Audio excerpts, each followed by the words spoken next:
L'exposició Fotoperiodistes de la Safor mostra les imatges de Nacho Francés, Ximo Ferri, Juancho Ribes i Àlex Ruiz, un grup de fotògrafs de la Safor encarregats de captar amb les seues càmeres els moments noticiosos que ocorren a la nostra comarca.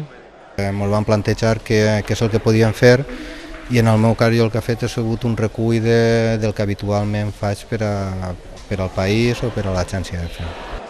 Alguns han volgut mostrar tant el que s'ha publicat als mitjans com el que no i esperen que aquesta iniciativa continuï. He intentat principalment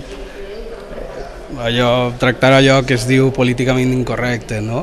Posar més l'accent en allò que no es publica, per els motius que siguen en un moment determinat. La idea d'esta exposició m'agradaria que continuara, i així com la fan en València, els companys en València, pues, seria molt interessant que la portaran tots els anys i que nosaltres fem el mateix, però fent fotos de cada any, no? O sigui, així donar-li una continuïtat.